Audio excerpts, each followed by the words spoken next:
Hi, everyone. My name's Mark. No, I'm just kidding. My name isn't Mark, but I could hear him talking smack about me in the other room. I'm Jesse Montano. You're going to be joined by Meghan Angley in just a moment.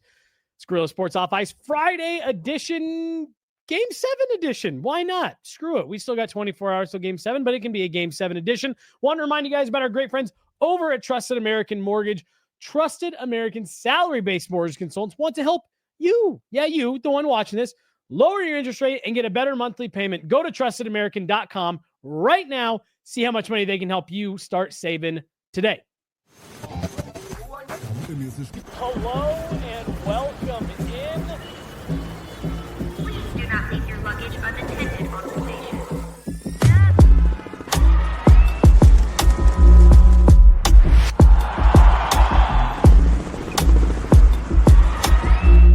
Welcome to the show.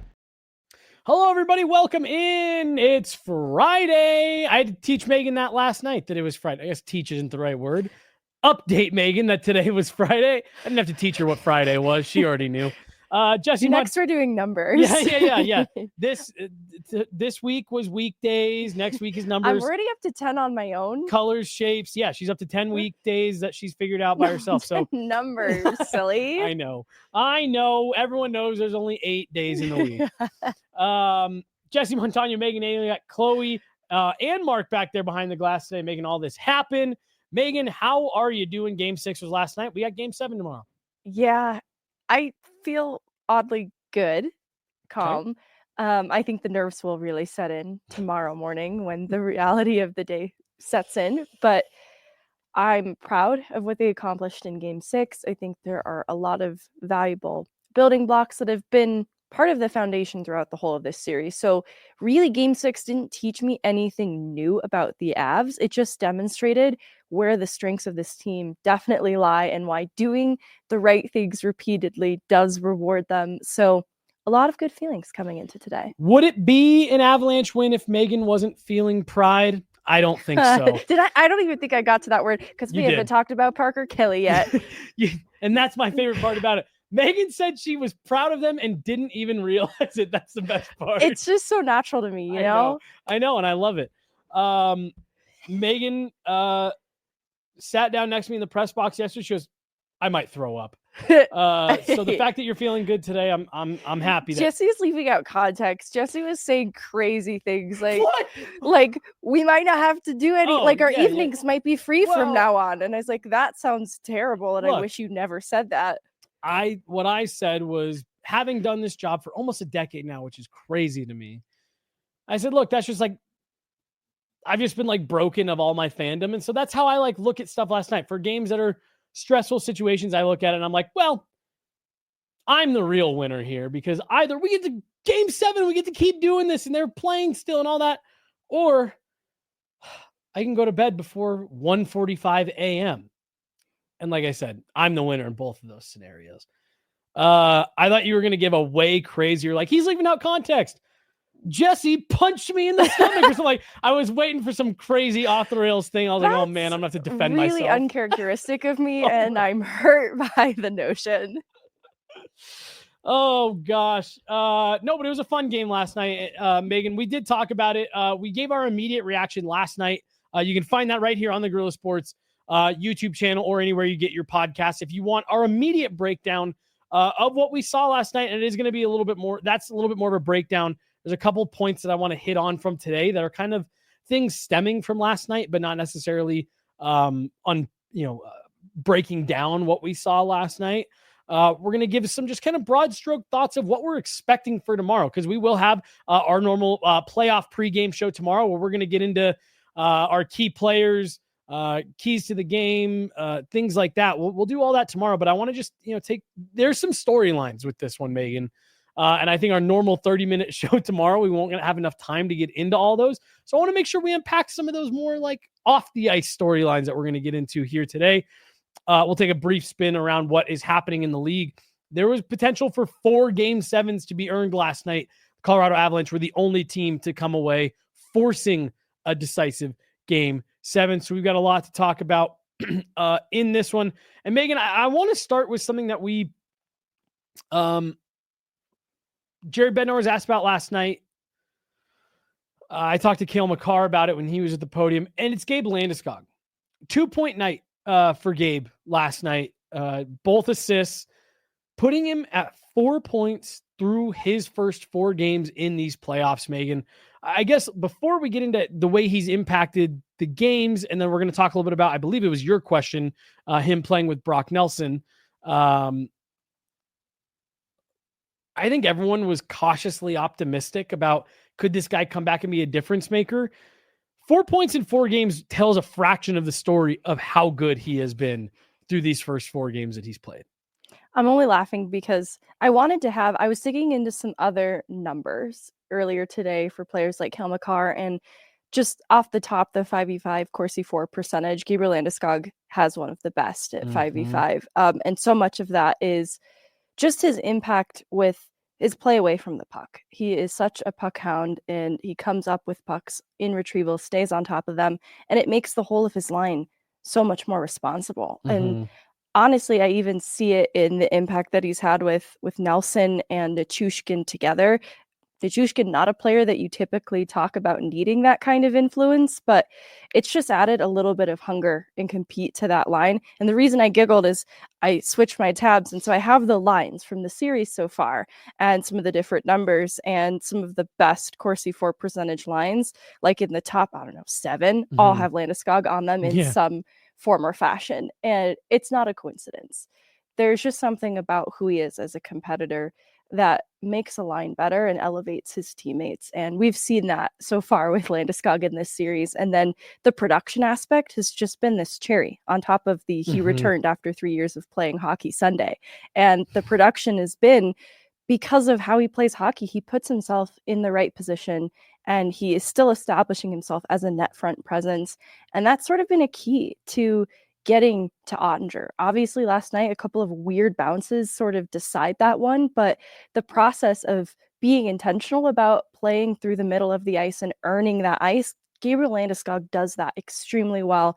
And, the Nichushkin goal to open the scoring, the way that Landeskog not only pushes through the middle, through the neutral zone and applies pressure that way, kind of, baiting Jamie Benn to lock onto him, but then upon entry, he's also pushing that first D back because he's pushing the middle of the ice. And this allows some space to open up for Makar. And so that's Gabriel Landeskog's impact. He's going to assert himself in the offensive zone. He's tough to play against, even after missing some time. The first Val goal or the rebound goal? I am thinking of the first Val goal. Because that one was, Gabe drives that one through the middle of the ice in with his speed, pushes people back, drops it off to Brock. And then, like you said, continues to drive that middle ice, which opens up that lane and pushes that. It's Nichushkin. Sorry, no Makar. Yeah. But everything else I said was true. 100%. I just wanted to make sure. I was like, fuck, I'm not misremembering, right? No, it's Nichushkin at the top of the circle. But no, to your point about and we see that so much for players with the Avs, driving the middle of the ice, and even if you're not, and I mean, Gabe does obviously factor in on that goal. He does pick up an assist, but him pushing guys back opens that lane for Brock to go east to west, moving it to Val. And then again, you get a fortuitous bounce, but it's because Gabe Landeskog is forcing that Dallas defenseman to drive back in towards Ottinger that even puts him in that position to end up with a puck going off his foot. And into the net. And I'm trying to find it, and I cannot believe I'm having this hard of a time finding. I can't even find Filipovic's page right now. And I don't know what's going on. He will not come up in any searches because he had a really interesting tweet this morning about Gabe Landeskog and his impacts all over the place. And I literally, for the life of me, cannot get Dmitry Filipovic's Twitter page to pull up. So I can read through all of this. While you're looking for it, the other part of this too is because Landeskog pushed through the middle on entry for this play, he stays in the slot and gets tangled up with Lyubushkin. And so that's part of how Nichushkin is able to get kind of some of those angles. I think you could look at that and feel, oh, those are just some lucky bounces. But those bounces are earned because of Landeskog playing in the slot and managing his guy in Lyubushkin. And so it's a start to finish Gabriel Landeskog play in so many ways. And honestly, his commitment from start to finish too is what allows them to gain a successful entry and finish off that play, earning some lucky bounces created by intentionality. Shout out Chloe. She just sent it to me. Hell yeah, Chloe. Gabe Landeskog's 4 games since returning. 4 points. Ice time has gone up every game. 316 in his first game. 437 in his second game. 18-17 in his third game. Last night, 19-36. He's got 51 minutes and 37 seconds of 5-on-5 time. The Avs in that 51 minutes, 37 seconds of 5-on-5 time for Gabe with him on the ice. Shots on goal are 39-15 in favor of the Avs. High danger chances are 14-6 in favor of the Avs. And the Avs are leading 5-2 in actual goals in that same time.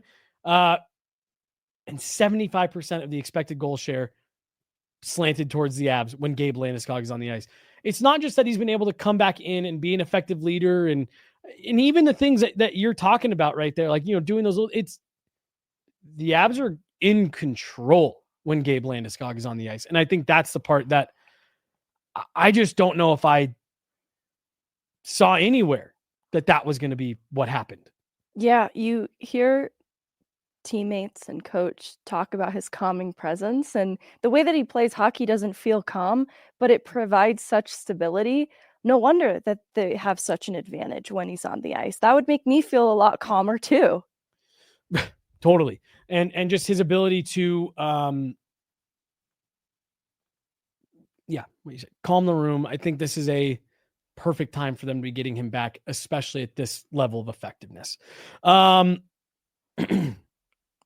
I said, I just don't think anybody in their wildest dreams foresaw Gabe Landeskog coming back and being this impactful. Yeah, it's pretty miraculous, to be honest with you. Yes. Like, the loss of Ross Colton hurts the Avs, especially from the depth scoring perspective. But what Gabriel Landeskog has added has sort of quieted the absence of Ross Colton. Mm-hmm. And goodness, I don't know where they'd be at in this series if Landeskog didn't return. Seriously, not only from like you got the morale boost. He's been one of the best players in the series. Their top 6 was a mess. Okay. And so, similarly, now we have a top line that's performing a little bit more to expectation. And it's no coincidence that now that the top 6 is a little bit more complete with Landeskog as an option there on the second line, the top line is performing a little bit better. We saw one of Marty Necas's best games so far in the series with plenty to build on, but also there were things that you saw shades of him doing the right things, but I liked how Jared Bednar talked about he wasn't making good decisions with the puck. I think that he really absorbed the message of needing to be harder to play against and took that to heart, but then it affected his execution. And so offensively, the way that he was creating, it was ineffective. His shot selection wasn't getting very dangerous. He was mismanaging the puck. Just leads to him being a little bit of a liability in that sense. And I thought those things started to connect for Marty Necas last night. And I look at Nathan MacKinnon and Lehkonen and kind of how I expected that influence to occur sooner, but I think it really clicked in Game 6 for Marty Necas. He was hungrier, more competitive, and not only making better decisions with the puck, but only 3 scoring chances against for his line. I think defensively, you saw the rewards for how he was applying his physicality. It was more effective alongside the way that Lehkonen battles for pucks. MacKinnon will battle for pucks, and they were working together. And so it was so much more responsible. And I think that's what allowed Necas to feel a bit more comfortable in his game.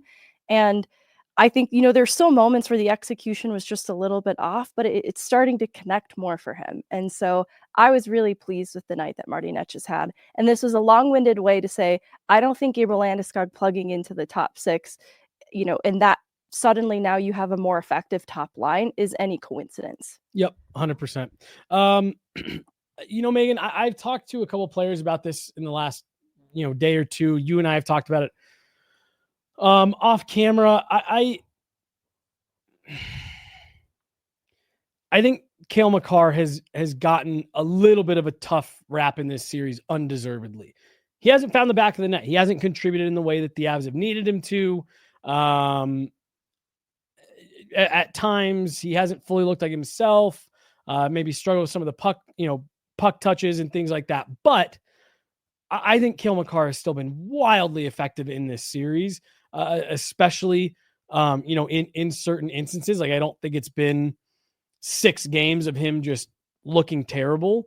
And I just think that he's been effective. He's gotten his chances. He leads the series still in shot attempts. I think he's had a little bit of bad puck luck, and I think it's in his head a little bit. And Cale might be gripping the stick just a little bit. I went back when I was looking into the numbers. It was with you in mind, because you asked, can we track high danger chances for a player over the course of the series? And you certainly can. And Colorado has 5 players in the top 10 of these playoffs so far for high danger chances for at 5v5. Makar and Taves are tied for number 1 in the league in these playoffs at 5v5. And Netchis, MacKinnon, and Lehkonen are the others that are among the top 10.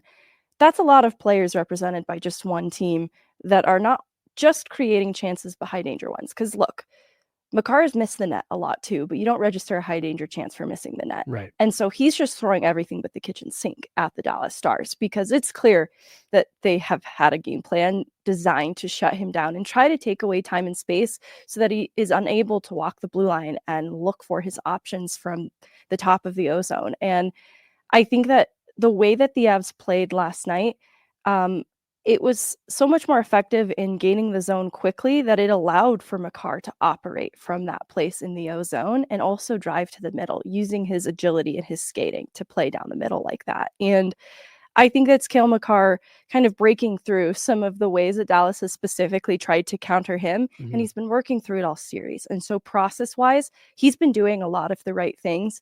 It just hasn't translated to the production the way that we'd like to see it. And, maybe unconsciously we're seeing too some of those high danger chances that Ottinger is just shutting him down. And we're feeling the frustration. It's sort of like when you remember all of the mean things people say about you and you kind of forget the positive things. I think we forget the positive things with Cale Makar when he is doing the right things, if it doesn't immediately translate to a goal. And that's true of this series so far.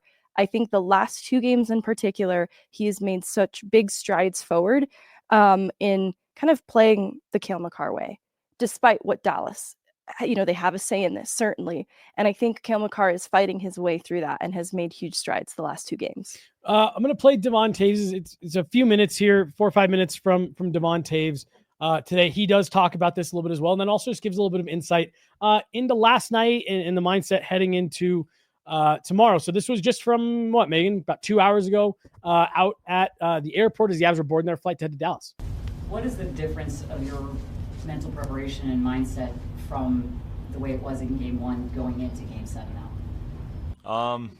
I don't think there's any change. I think we've been just trying to go game by game and win as many as we can. And nobody thought, it was going to be easy at any point. So they're a great team over there. It's hard to win these games. So we have a chance to go to their barn and win one and move on. So that's what we're looking forward to.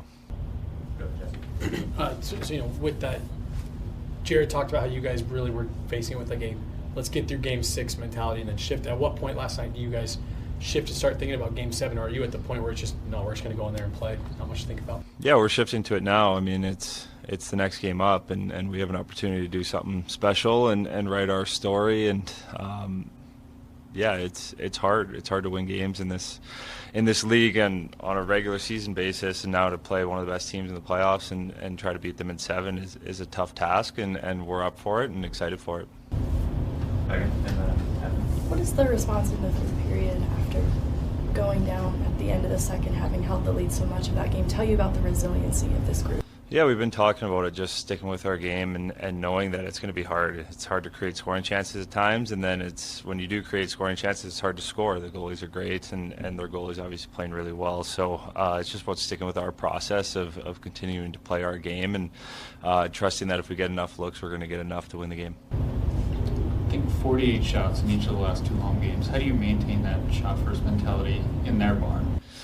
Yeah, I mean, they get the matchup, so it's a little bit harder. But if we put enough pressure on them and, we create icings and we get our matchups that we want, then we can kind of turn the tide a little bit. But it's just that shot-first mentality and sticking with it and not getting, annoyed with the opportunities we're getting, or if we're not getting them, and if we're not scoring right away, we just got to keep shooting and putting pucks there. And I think that's creating a lot of the secondary rebounds and chances that we've been getting in the series, and creating, you know, those 5-6 shot shifts that can kind of generate a lot of momentum, and then eventually hopefully it leads to goals as well. Pauline and then Jesse. Talking about that difference between how you guys played at home and how you played on the road, how are you going to kind of go into this being a Game 7 with that, trying to channel that energy that you had at home, taking it there and using their energy in your favor? Yeah, I think we relish the opportunity to go do something special in someone else's building. You know, ever since I've been here, we've been a really good road team in the playoffs especially as well. So I think we relish those opportunities and the challenge that comes with, you know, trying to quiet a fan base down that's energized and ready to go. So we got to use that and come out to a good start. Feels like Cale has had a ton of good opportunities and a lot of good looks, and he just can't seem to get one by Jake. What have you seen from Cale in this series where, you know, he's doing a lot of good things but maybe can't get one to go in the way that we've normally come accustomed to? Yeah, I mean, I think he's frustrated with it a little bit. It's the amount of good looks he's had and opportunities that have just missed, or their goalies made some really nice saves on him as well. And but that doesn't really bother me. I don't think it should bother him as well. As he's getting the opportunities, and, you know, if we can put him in those positions with the puck on his stick as often as we have been able to, I think we just want to continue to do that. And he's the best player in the world, in my opinion, for a reason. And you know, if he's able to get a few for us in the next game, that's huge. But just him getting into those opportunities, getting into that space with the puck, is something that we want to do, and a place we want him to be as well. Last couple, go ahead, Megan. A good breakout allows you to attack with speed, and this is something that Dallas has keyed in on in particular. How have you worked through that over the course of this series? Yeah, we're just trying to slow them down. They're trying to do a lot of what we're trying to do, of playing fast, playing north, breaking out smoothly, and getting it to our forwards with speed. You know, our first goal, we're able to get our forward line, Cale and I break it out to our forward line that's in good positions with speed, with time and space, and they're able to make a play and score a goal. And they're doing the same thing with us, with Hintz and Rantanen, and trying to get them with time and space, with the puck on their stick with speed. And it's about us to make sure we're over top of them, you know, not giving them odd man rushes, and they've been dangerous on the rush, so we got to try to control that. Last one from Corey. We asked you about Mikko before the series, and you guys held him in check for a while, and now he's kind of gotten going. Has this series been what you expected from the beginning, like their first time really having to go up against a team like this? Yeah, I mean, you try to hold their best players in check, and they're the best players in the world for a reason, and Mikko's up there with the best of them. So you expect them to break out and get their opportunities at times, and it's just on us to try to slow them down as a group of five on the ice. And last night wasn't the best job we've done against them, and then for them, they're the best players, and they're going to make plays and score goals. So they were able to get a few last night, and our job's to, you know, shut them down for Game 7. All right, there we go. That was Devon Taves just this morning, Megan, talking Game 6, Game 7, how they, you know, Evan asked the question about, like, how do you guys carry the shot mentality forward? You know, almost 100 shots combined in the last 2 home games. And then I just made the comment to you. I asked about Cale Makar, and he said, I think he's frustrated a little bit. The fact that Devon Taves is coming out and saying that probably tells us that, yeah, Cale is definitely voiced to everyone else, like, what do I have to do to get one to go here? But, you know, Megan, I think that empty netter maybe helps. You're not staring at a 0 in the goal column anymore. Doesn't matter how you got it. It's not a 0 anymore. That might just help Cale breathe a teeny bit easier. And his pass to Netchis for the Netchis goal, honestly, that would give me all the confidence that I need to go forward. He should feel so proud of that. So we need a proud counter on this show. Don't even know. And see, that's me saying he should feel pride. I also feel pride. Oh gosh. Just real quick, there's a comment here in the chat. Cale's right hand was taped up last night, has been taped up the whole series. Something is bothering him. I hate to break it to you folks. Cale Makar's right hand has been taped up since the beginning of the regular season. So if you're looking for something to be bothering him, It's not the tape on that right hand. He's had that, I believe, since game 1, maybe even preseason, but he's had that right hand taped up all year long. And it's to the point where he's not even like hiding. Like, guys will sometimes have stuff that's taped up and they'll ask to wait to talk to media till after they can, remove any extra tape, splints. They'll leave an extra piece of gear on. He isn't doing that. What were you going to say? I was going to make a joke and I was like, that's not funny. So well, now, all right. Joke retracted. All right. After, I want to hear what it was. I'll be the judge if it was funny or not. Last individual that I want to talk about, Megan, it was actually something that Jared talked about today. He was your key difference maker last night. It was Arrtturi Lehkonen. He does get the Avs' second goal of the game last night. I saw a tweet from our buddy Evan who said 99% of the time Arrtturi Lehkonen just wants it more than everyone else on the ice. Jared Bednar said today, we talk so much to our players about trying to get to the middle of the ice, high danger areas, and Arrtturi never leaves. That last night I thought was a game that is the best that Arrtturi Lehkonen brings out in your team. I was trying to remember the quote about like being born in the darkness. I was thinking of Lehkonen because of where he likes to play. He likes to play in the dangerous areas, and like he thrives there. The Bane quote from Dark Knight. Yeah. Yes, I couldn't remember it, so I'm really killing it with the jokes today. You today. merely adopted the dark. I was born in it. Molded by it. Yes. Yeah, he was born in the dark. Yes. But yeah, last night I talked about this in the post game. Wow, ineloquently. What was that?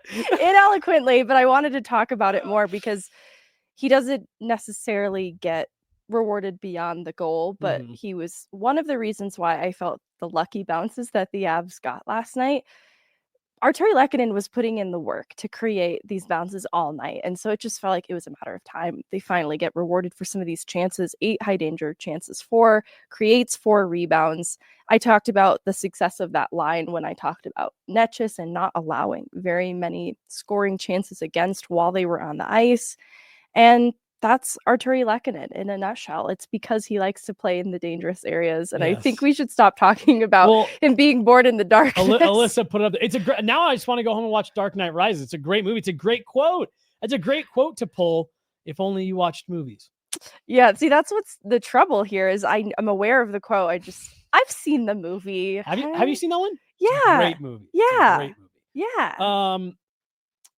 Yeah, Arrtturi Lehkonen, he really can be such a difference maker for this team when he's going and when he's not so snake bit. Like, what he's doing in this series isn't different from what he did for the last 2 months of the season. He's just gotten a little bit more puck luck now here in these last couple of games. Yeah, he was among the top 5 in the top 10 in the league for the high danger chances, 4 at 5v5. So, we've talked about players maybe not showing up as much as we'd like in the series. Cale Makar has maybe been given a little bit of a tough time there. I think Lehkonen is also included in that conversation of guys who are doing a lot of the right things. It just hasn't fully translated, but not so different from Makar taking some steps forward. I think Lehkonen did as well last night. Let's shift our focus to what happened after the game last night. Pete DeBoer got up on the podium and just said a couple really interesting, puzzling things, and this being the first of them. I'm so disappointed by the bounces and some of the calls, shouldn't happen this time of year. Which calls is it exactly that you? I'm not getting into that. Watch the game tape. Megan, genuinely, we've talked a lot about officiating in this series and a lot about how the officiating has gone poorly both directions. You did a breakdown on Pucks and Prosecco of a Josh Manson call that was made in favor of the Avs, and you said, yeah, this probably shouldn't have been a call. He didn't actually get tripped up here. We've talked pretty candidly about calls that have gone in either team's direction favorably or not. I don't know what Pete DeBoer is talking about last night, saying it's such a shame. It shouldn't happen this time of year. I don't know what he's talking about. Did you see the DM I just sent you? No, let me pull it up though while you. Okay. Because. Okay, all right. So I saw this. For what it's worth, I also didn't know what he was talking about. Right. And I am on hockey Twitter, so I get a lot of Avalanche news, obviously. And so, after Game 5, I saw a lot of the calls that Avalanche fans weren't happy about, and I had to dig a little deeper to find the Manson poll for the Dadonov tripping call. And so I typically, though, over these playoffs, I've seen other calls or non-calls that have happened in other games, so they'll show up on my feed, right? My feed was pretty quiet, though. And so I was just genuinely confused where Pete DeBoer might have felt something was missed, or the way he phrases it too is like maybe something was called that shouldn't have been. There weren't many calls. That's why I was so confused. And another instance where I can immediately think of a non-call of the too many men in the second period. That favored them. And so... And then a waved off icing that immediately led to a goal for the Dallas Stars. I'm still not sure why it was waved off. I don't understand it. So that's what I can think of off the top of my head. And I live with that. It's hard to officiate a game perfectly. I live with some of that. So I'm just genuinely not quite sure what he is actually upset about. However, the other theory that's been proposed, I will let you hit that one out of the ballpark. I should stop trying to use expressions on today's show. I'm going to let you slam dunk that one out of the football park. That one is all for you. Well, so, and then this is, well, I guess I'll get to that in just a second. Megan, here's my theory on it. I don't think there were any calls that Pete DeBoer didn't like last night. I think he was fine with how the game was officiated. What we are seeing here is an age-old classic Pete DeBoer tactic. And I'm not saying this to be funny or clickbaity or whatever. No, we've literally seen it 2 separate times in Avalanche versus Pete DeBoer series, once in 2019 and then again in 2021 when he was coaching the San Jose Sharks and the Vegas Golden Knights. He publicly criticized the officiating in games, and there's real numbers to back this up. It had an immediate impact on the calls. In 2021, the Vegas Golden Knights took 11 penalties in games 1 and games 2, both of which the Avs won, including an overtime penalty where a stick was slashed out of Mikko Rantanen's hands, which led to a slashing penalty, which led to the Avs winning in overtime. Pete DeBoer went on to the podium after that game, and I have the quote pulled somewhere where he said, actually, let me just pull it up and read it to you directly because I just remembered where I had it. Quote, this is from Pete DeBoer back in 2021 as the head coach of the Vegas Golden Knights after the Avs win on a power play goal in game 2 in overtime. Just a soft call, but I can't even blame the refs. Pete DeBoer said, according to NHL.com's Rick Sadowski, rest in peace, Rick Sadowski, rest his soul, miss him so much around the rink. Quote, they're fighting through the embellishment of grabbing your face or falling down or dropping your stick every period. So, I can't even blame the referee on it. They fooled them on it. After those comments, 11 penalties in 2 games. After those comments in the 5 subsequent games, just 9 penalties for the Vegas Golden Knights. Similar thing happened in 2019 when he came out complaining against the penalties against the Avs. After he had successfully pulled it off in round 1, he was the head coach of the San Jose Sharks, coaching against the Vegas Golden Knights, and in game 6 came out and called the refereeing a travesty. What happens in the very next game, Megan? One of the most all-time controversial calls goes in Pete DeBoer's favor, a 5-minute major on a play that should, upon replay, have never even been a penalty, which leads to his team making a miraculous 3-goal comeback in the third period, going on to win the game. Pete DeBoer has a law degree. This is all very intentional. This is all very tactful. I don't think there was a single call Pete DeBoer is actually that upset with. He saw that the Avs came out, sent a message to the refs. It was a relatively evenly called game. So he's come out doing that, and it's in an attempt to get a favorable whistle tomorrow. Whether it works or not, we'll have to wait and see. But that comment from Pete DeBoer, I went back through last night, found 3 separate instances without even having to search very hard of Pete DeBoer doing this very publicly twice against the Avs in the playoffs. He knows it's a lethal power play. It can cost you. and he is making sure to get out ahead of it to let the refs know, hey, I'm watching your calls. And it's something we have seen Pete DeBoer do many times before, successfully. Yes. And we'll see if it works tomorrow. We'll see. I think Pete DeBoer coach teams have also earned a little bit of reputation for embellishment. Yeah. That exists. Oh my gosh. Sorry. I need to turn my phone on. Do not Popular over disturb. here. I have accepted like friend requests on Facebook, and now I'm getting inundated with weird like volume of friend requests, and strangers are calling me on Facebook Messenger, and I'm gonna need to figure out my privacy settings to stop that from happening.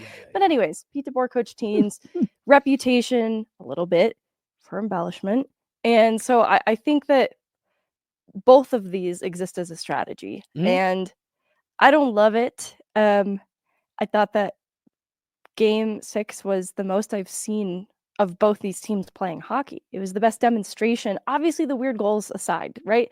I still think that was a testament to Ottinger playing out of his mind more than anything, because I think the way that the Avs were creating was so intentional that they deserved maybe a better fate. So I'm glad they get the bounces they do. They do happen to be a little bit weird, but the hockey of it all, that was the closest we've come to seeing it pretty uninterrupted this whole series. So that's my hope for Game 7, is that the integrity of Game 7 isn't hampered by this. There's someone in our chat, a Dallas fan, obviously, who's just going in on the Makar flop, which is the clip that you sent me. Look, we talked in the last couple of shows that you can tell, and like, I'm not being funny, hyperbolic. You can tell there's a clear message in that Dallas room through this series, whether it be from the players, Jamie Benn, Mason Marchment, whatever. It's, hey, if you feel contact, go down. And it's worked. I mean, I'm not trying to be funny. Like, it's been very effective in this series. If you feel contact, anything above your chest, reach for your face and go down. They've gotten several calls that way. I feel about the Cale Makar flop, if we'll be fair and call it that. I agree that he definitely sold that interference call a little bit, but I agree with it in the same way that I agree with Mason Marchment flopping on the Josh Manson interference call. Are both those calls interference regardless of how the player sells it? Yeah, they are. But for me, if I'm Cale Makar and I'm saying, hey, they are going down in a dramatic way anytime they feel contact, hey, guys in this room, we got to do the same. They're drawing calls, and Dallas's power play has had a serious impact on this series at key times specifically. And a lot of those calls are being drawn, the Sam Steele one, the Jamie Benn one, the Mason Marchment one. There's a lot of those calls that are coming at key times. So if I'm the Avs, I'm saying, hey, look, if they're doing it, you feel any type of contact you don't feel is right, go down. You're going to get the call. Dallas is doing it for 6 games, and they're getting the calls. So let's make sure we're doing the same. That's how I see that. If you even want to call that Cale Makar one a flop, which, sure, I'll give it the benefit of the doubt. Yeah, I think my fear, too, is it was starting to escalate, and it was getting a little out of hand, honestly. And so I think things settled down in Game 6 compared to Game 5. But there was a lot that went uncalled, and Dallas is not afraid to dish it out. And so there were things that we talked about now at length in the postgame and Pucks and Prosecco, like, okay, you can't hook your arms around Jack Drury with 2 players and dump him on his face either. But that goes completely uncalled away from the play, and we live with it. So I think the other part of this is both teams have been heavy, physical, getting their hands dirty, and a lot has gone uncalled. I think we're returning to this idea of just letting them play hockey, and that's what it should be. But yeah, there has been a little bit of tit for tat with the selling of calls as well, because it was working earlier in the series, and I think honestly that also made its way to officiating, like generally, because we saw our first embellishment call of these playoffs just a couple nights ago. And this has been something everyone's been crying out for because everyone's seeing it. So I don't think it's exclusive to these teams in this series. It just felt magnified. Elliot Friedman this week on 32 Thoughts referred to it as a scourge on the league right now, the embellishment. And then there was one other thing that Pete DeBoer said that not only we found interesting, but Jared Bednar did as well. and we'll play those for We've been in this situation before. No one gave us a chance to win this series, and here we are, and with one game at home to advance. So that's a great situation to be in. Nobody gave the higher seed in this series a chance to win. What did Jared Bednar think of that? Fight. How do you? But they finished third overall in the league. They hadn't looked at the standings, but Yeah. I do just find that, look, and Jared Bednar goes on in that answer to talk about everybody's trying to give their team a message and something to grab onto. But come on, Pete. Nobody gave you a chance to win? Really? Game 7's in your building. I think the expectation was for you to win this series.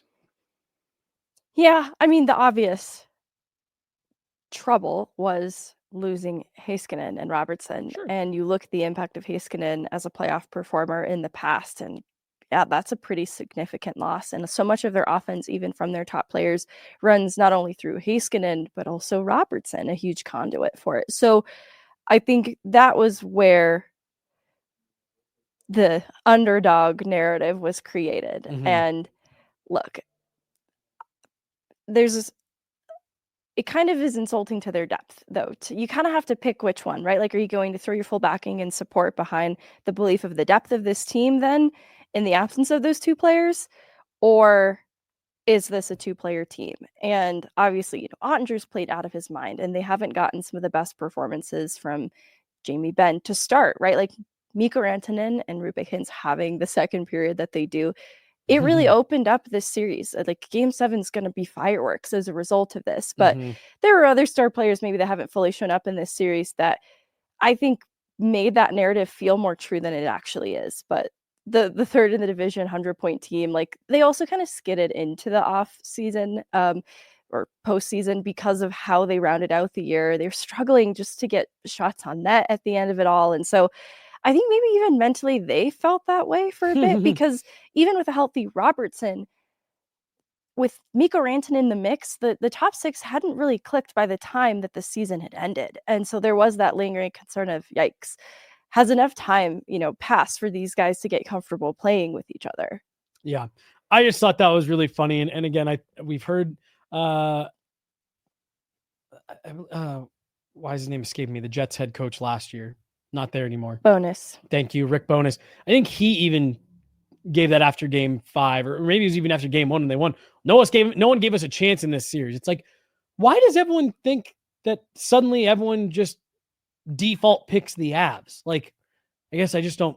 It's just funny to me that 2 years in a row, the Avs have had to go on the road to start the playoffs, and both coaches have taken the nobody picked us approach. And it's just I just don't get it. Yeah, we live in this, pretty Avs-centric bubble, but it feels oftentimes like the Avs are left out of conversations. Totally. Especially this year, because of how much turnover there was with the roster. They start 0-4. They have the goaltending struggles. They have to completely upend the goaltending in a matter of days.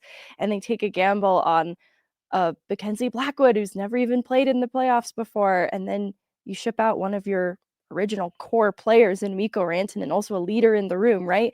And now there's just so much change going into the playoffs that the Avs are tackling the same question of, is it too much change? Have they had enough time? Do you believe in Mackenzie Blackwood? That's a little different from do you believe in Jake Ottinger? But I don't know. I felt like the Avs were ruled out for a lot of that, especially with the uncertainty around Landeskog. It still felt like a pipe dream up until it happened that he would even actually make his return to hockey. Let's talk about tomorrow. There's a lot of narratives that do surround this game tomorrow. Pete DeBoer is 8-0 in game 7. Could become the first coach in NHL history to go 9-0 in game 7s. This Avalanche core has never won a game 7. Nathan MacKinnon's 0-3 in game 7s. Jared Bednar has yet to win a game 7 as an NHL head coach. There's the narrative of, can Jared Bednar beat Pete DeBoer?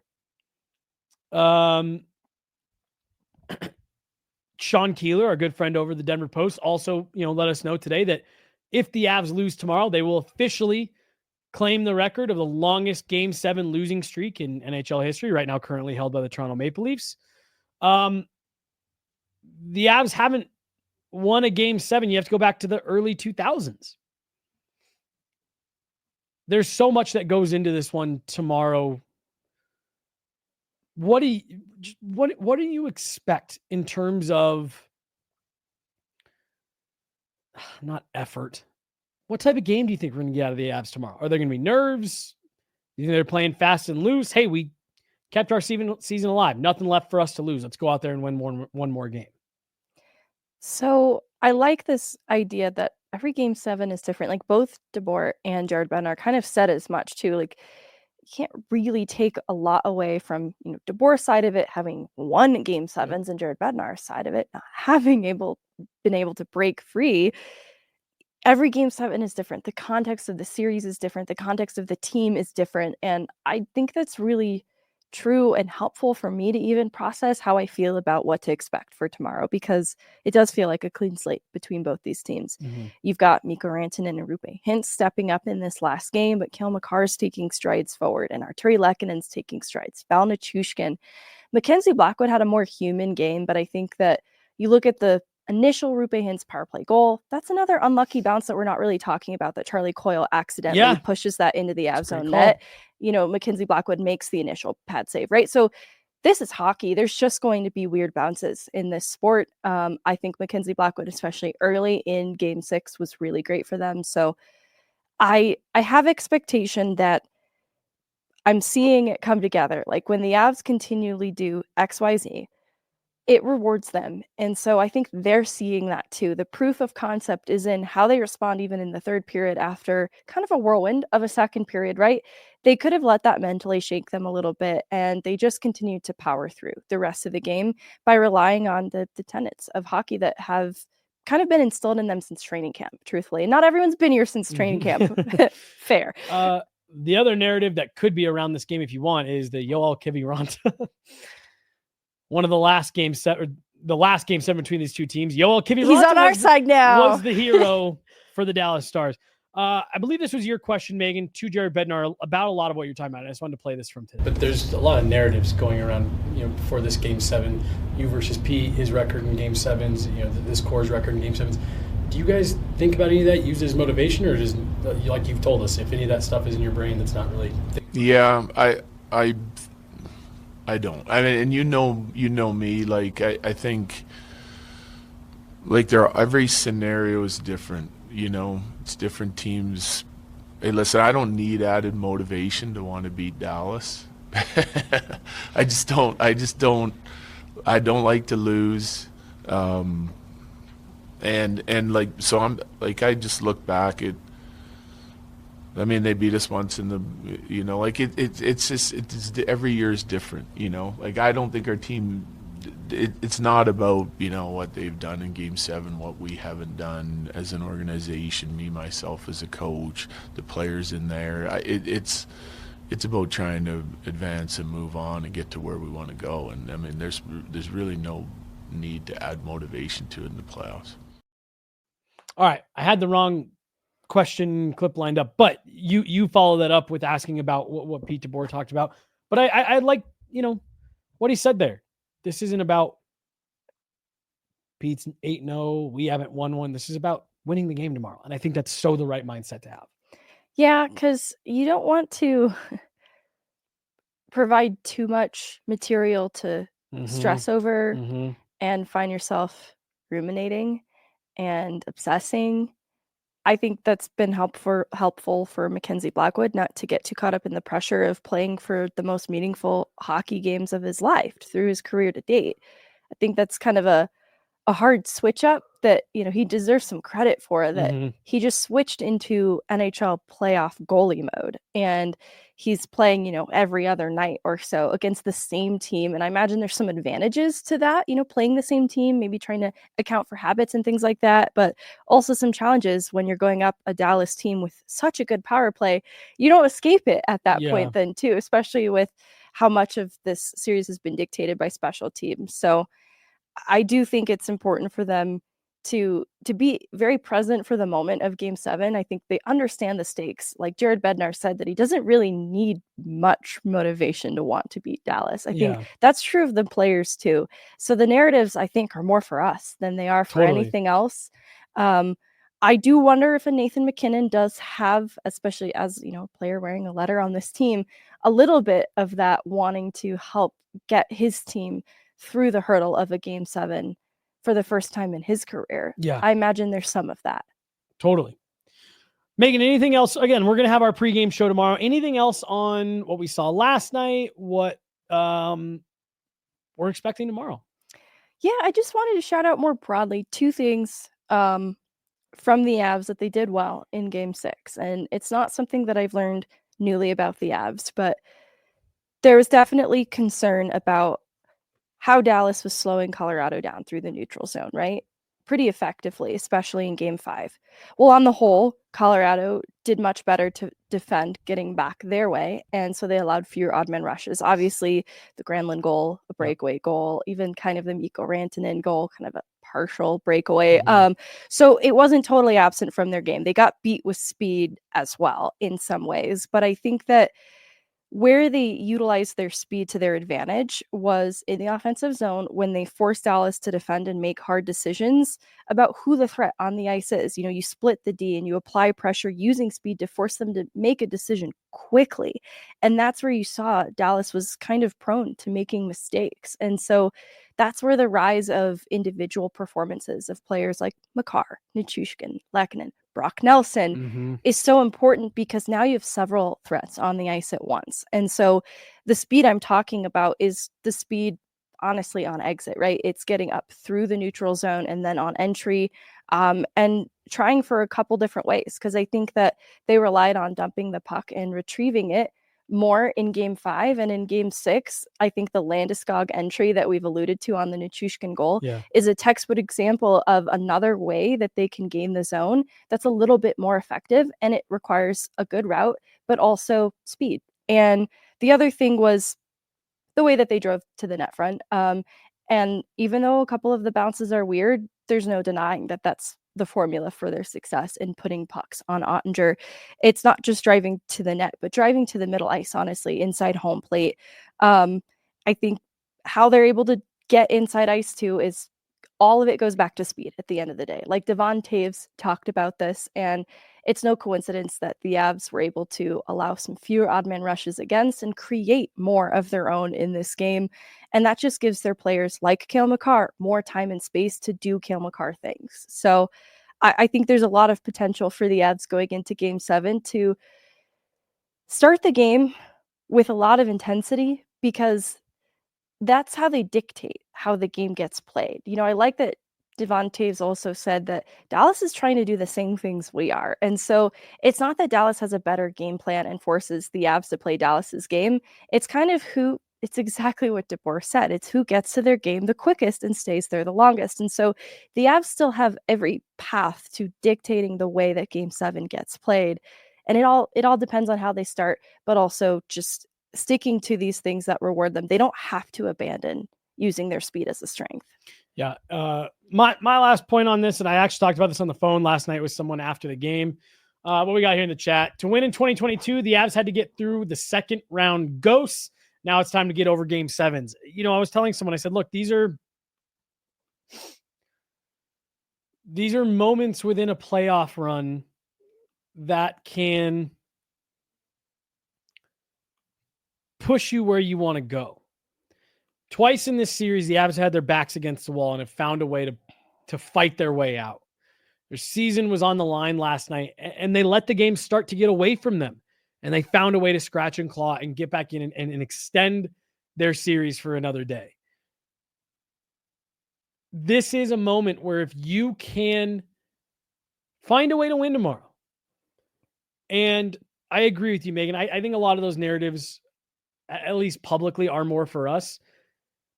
But for everything Nathan MacKinnon's accomplished, he knows he's never won a Game 7. And he knows that that's something that has stood in the way of him having more rings on his finger, potentially. And I think in this season, you could absolutely make that argument if they lose tomorrow. Inability to win a Game 7 may have kept another banner from being hung. Again, they know that they've lost to Pete DeBoer 3 times. They know that the Dallas Stars have eliminated them the last 2 times they've met in the playoffs. there are some real demons that you can slay here. And these are the types of moments and the types of wins that can propel teams through subsequent rounds and to championships. And you can look back on those moments and saying, I think of Darren Helm's goal in 2022. That was the moment where he scored and you said, well, you can't lose now. You can't go through that and then not win at all.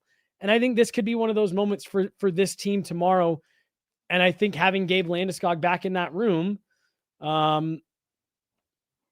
you've never had a better time for it. I think Gabriel Landeskog coming back is the moment. Like, well, we can't not win now. Gabriel Landeskog did the most odds-defying thing possible.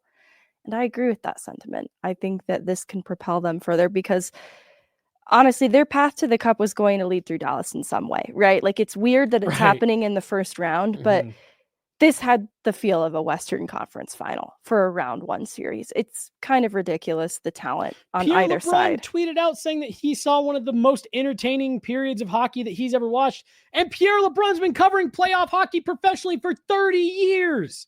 These are two really good teams going at it, Megan.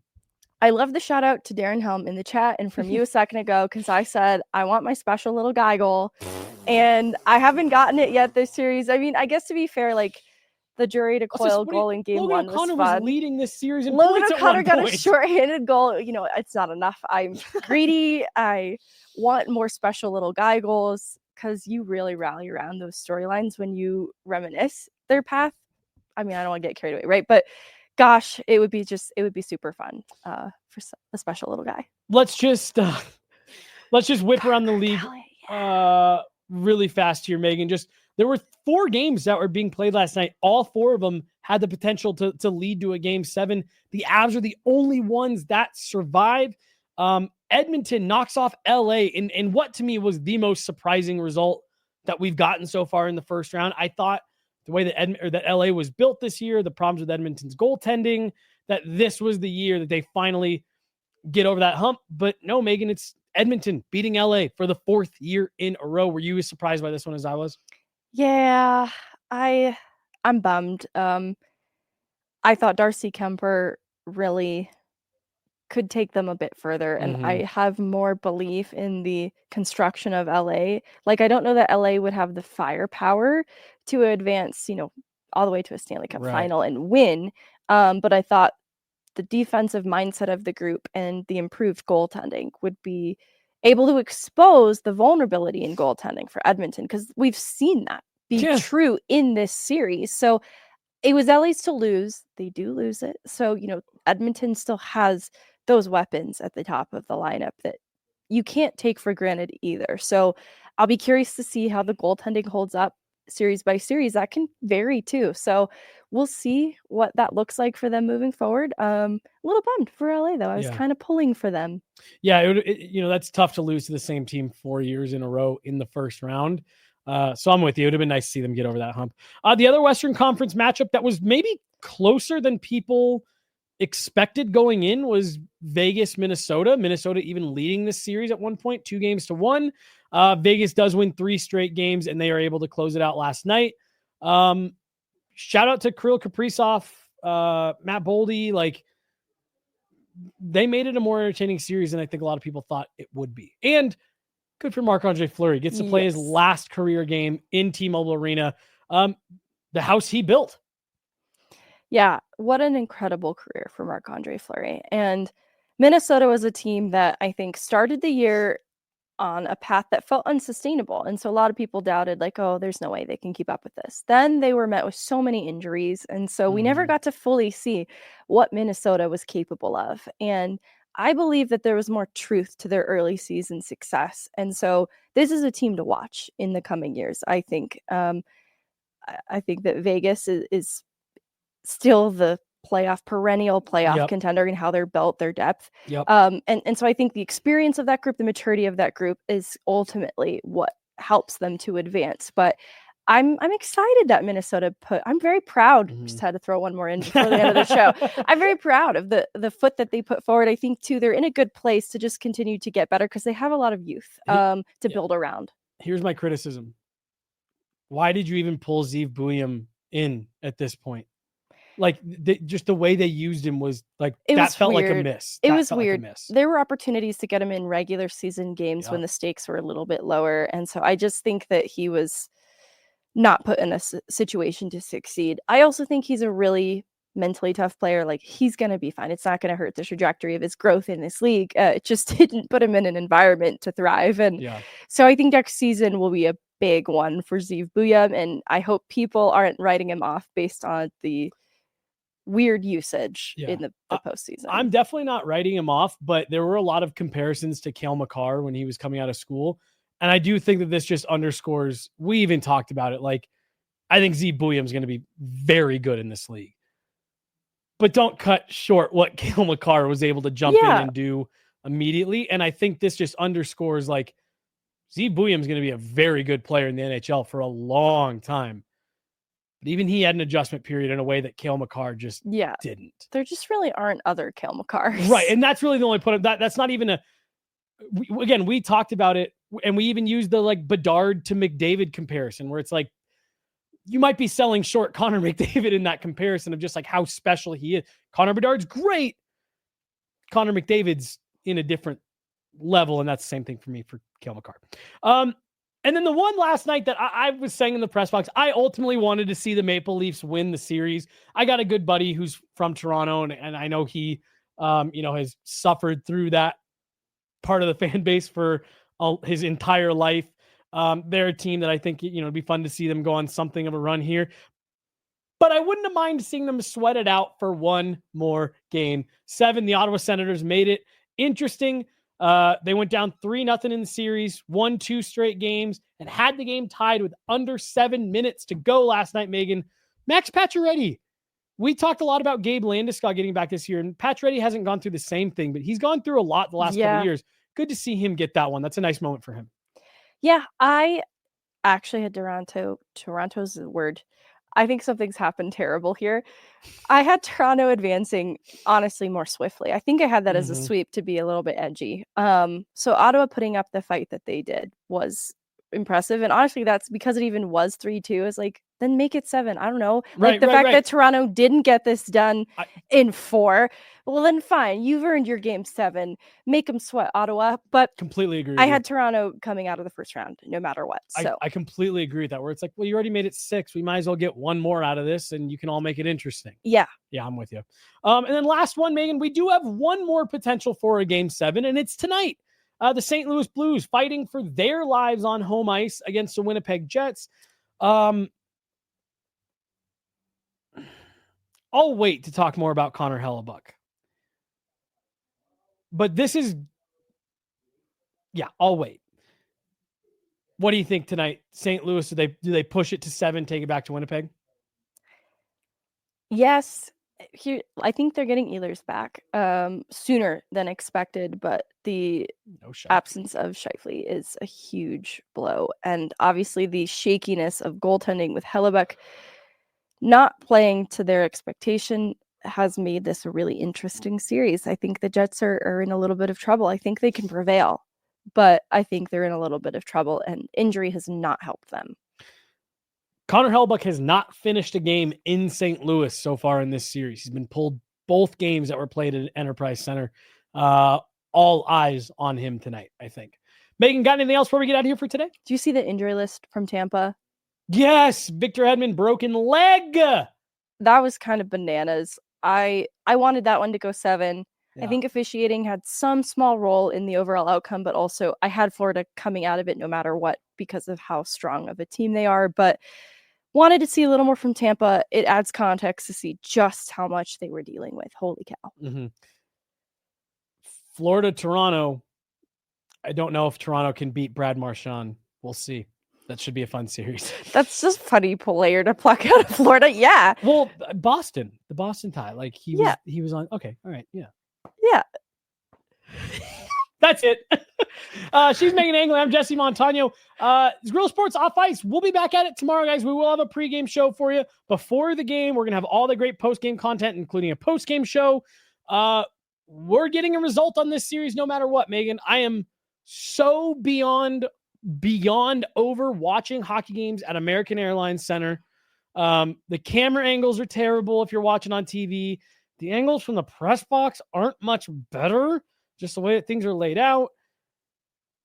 I'm ready to be done watching games that are being played in that building. We've seen too many of them over the last season. So I'm ready for it to be done. And it will be done either way tomorrow. It will be done either way. She's Megan. I'm Jesse. Got Chloe behind the glass today. Thanks so much for tuning in, guys. We'll be back at it with all kinds of great content tomorrow. Make sure you guys are checking out the pressers from this afternoon at the airport before the team heads to Dallas.